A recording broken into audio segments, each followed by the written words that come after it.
we're now, 9, 10 months into the Trump administration. And so we have a picture of what US AI policy is. And it's different from AI policy in the Biden administration in a number of key respects.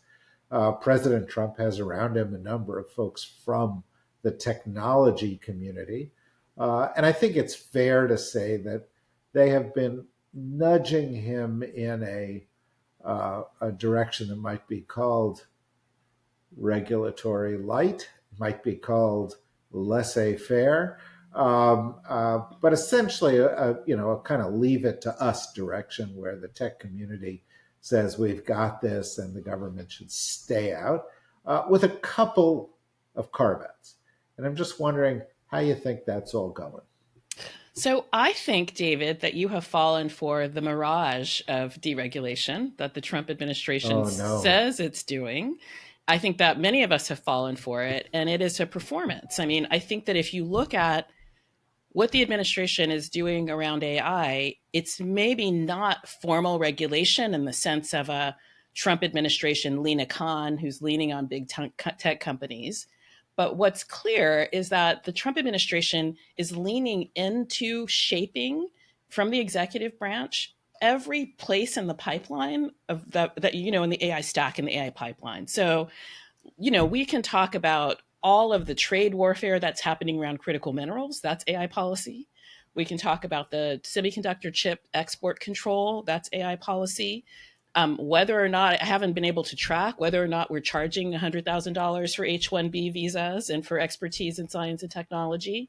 In addition to, things like wanting equity buybacks in companies like Intel. So it is something that, Trump AI policy performs itself as being laissez-faire and deregulatory. But I think that relative to, they're going to compare it to both, even I think the prior Trump administration, the Biden administration, and even the Obama administration, it has been a very long time, probably since, the early 20th century, in which a government has leaned in so much into a particular industry. So it technically is formally deregulatory if we're literally talking about, FTC, SEC, but it actually is pretty muscular and I think hyperactive in its intervention in the AI industry space. Well, I think that's an interesting distinction because it sort of depends on how you look at it. You're absolutely right about the role. And it looks kind of like, I don't know, it looks kind of like the president thinks AI is a hot stock and he wants to own it, and he's sort of, let's own some of these companies and let's, sort of get the upside and let's give us an advantage over some of our competitors out there. But when it comes to certain areas of regulatory activity, like safety or privacy, then you'd acknowledge that their view there is kind of like, oh no, we're not going to get into that because that's contrary to their overall policies, or it's consistent with their overall policies.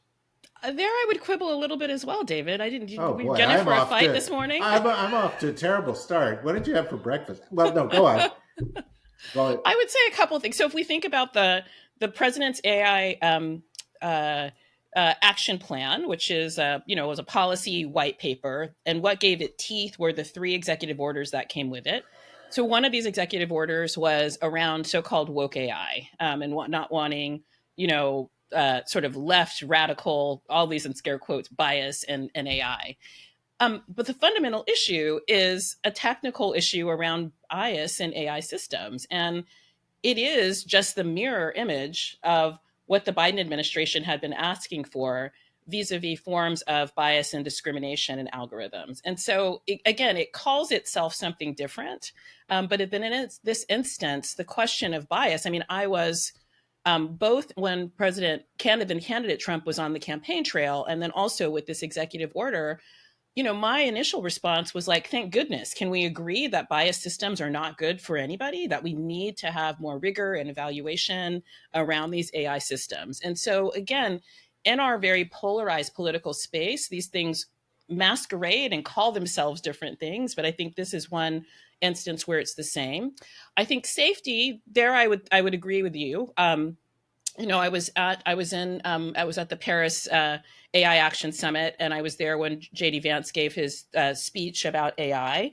And the line that he used was something like, we need to stop with this hand wringing about safety. And so that was, I think, his first international speech, and it was one of the administration's first articulations about AI policy on the global stage. So that was clearly, AI safety, in quotes, however we understand that, was in the crosshairs. And we've since renamed the USAI Safety Institute to, I think it's the Security and Innovation Institute. So there's been a name change there. I think, but I would also say what's changed in even the vice president's language and what you saw in the president's AI executive order is more language and attention to workers and to the fact that people are concerned about these systems. So you don't have to call it AI safety. You don't have to agree with, one of the lineages of AI safety that comes out of what people might call AI kind of doomerism. But I think that even this administration has sort of come around over the last certainly 6 months to a position that says people are concerned, people on the right are concerned, and that government should be thinking about adoption and about people feeling more comfortable with these tools and technologies as they're being rolled out. Okay. I'm just not going to ask any more questions because I see. I get your points because I'm framing things a little bit the way they're framing it, and they're playing down where they're getting involved. This podcast is underwritten in part by the U.S. Embassy of the United Arab Emirates.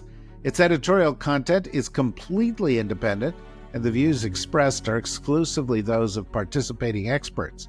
It is presented live, without editing. For further information about the UAE's efforts in the areas of artificial intelligence and technology, go to the website of the embassy at www.uae-embassy.org and search for UAE-US Tech Cooperation. We thank them for their support. We thank everybody who's supporting this podcast for their support, and we look forward to it developing and growing over time because the issue is so important.